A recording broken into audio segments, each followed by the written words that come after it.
भाइयों बहनों,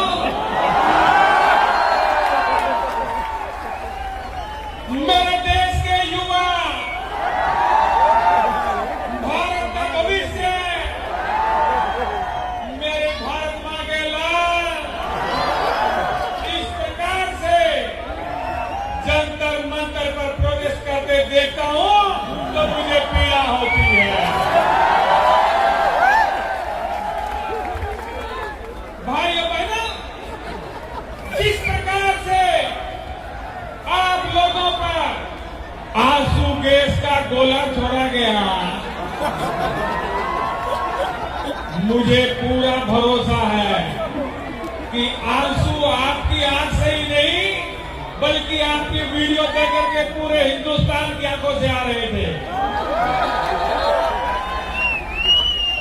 भाइयों बहनों, मैं अगर सत्ता में होता, मैं सत्ता में रहा हूं, मुझे पता है कैसे क्या होता है।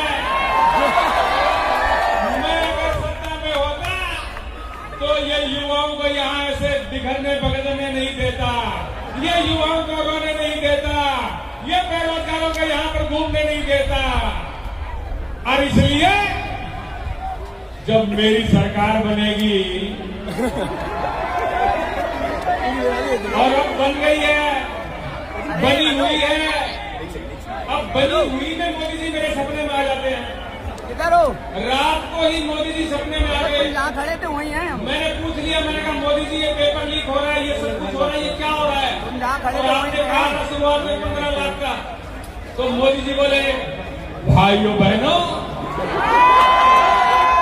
मैंने कहा था जब मैं पीएम बनूंगा तो सबके खाते में 15-15 लाख रुपए आएंगे।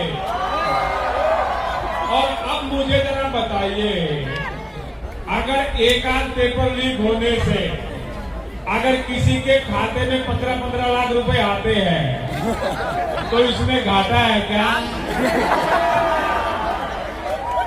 एक आध का तो फायदा है लेकिन घाटा हमारा सबका है। और दोस्तों, मैं इतना ही कहूंगा कि जितने दिन से आप लगे हुए हो, बहुत लोगों को ये उम्मीद भी नहीं थी कि इतने दिन ये चलेगा, लेकिन हम लोगों की एकता और संयम से, शांति से ये इतने दिन निकले हैं। और साथियों, जब तक जीत हासिल नहीं होती हमें और डटे रहना है। भारत माता की जय, भारत माता की जय। तो दोस्तों, इसी